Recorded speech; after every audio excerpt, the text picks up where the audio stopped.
अस्सलाम वालेकुम, मज़ीद न्यूज़ के साथ मैं हूं वसीम अली हैदर। यहाँ पे आपको शोबीज की दुनिया के हवाले से एक आम खबर से आगाह करते हैं।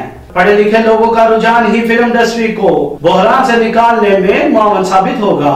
मज़ीद जानते हैं अपनी इस रिपोर्ट में। फिल्मी सितारों में एक और इजाफा। Umair Zaidi young model actor ने भी अपनी अदाकारी के जौहर दिखाने के लिए शोबिस की दुनिया में कदम रख दिया। उमैर जैदी लाहौर के पढ़े लिखे घराने के चश्मो चराग हैं और अदाकारी के साथ साथ अपनी तालीम भी जारी रखे हुए हैं। ऐसे चेहरों से पाकिस्तानी फिल्म इंडस्ट्री बहरान से निकलकर दुनिया की इंडस्ट्रियों की तरह सफ़े अव्वल में शामिल होगी। पढ़े लिखे मेहनती मॉडल स्टार लोगों का शोबिस में आना खुश आइन है। प्यार था वक्त नहीं जो बीत गया दो पल में, तू बन के याद रहे फरियाद रहेगा दिल में, क्यों अब एक लफ्ज नहीं दिल के।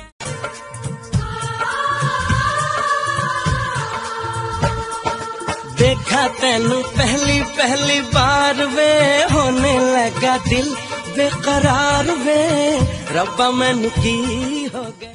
भुलाऊं कैसे वो पल जो मेरे बिन है तू बिता चुका,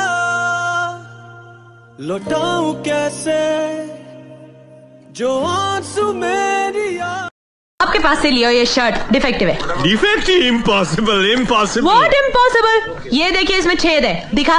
नहीं दिखा। नहीं दिखा? नहीं दिखा। अभी दिखाती हूँ। वो दिन दूर नहीं जब उमैर जैदी पाकिस्तानी फिल्म इंडस्ट्री का चमकता सितारा होंगे। शोबिस की दुनिया से फिलहाल इतना ही। मजीद खबरों और अपडेट्स के लिए विजिट कीजिए हमारी वेबसाइट।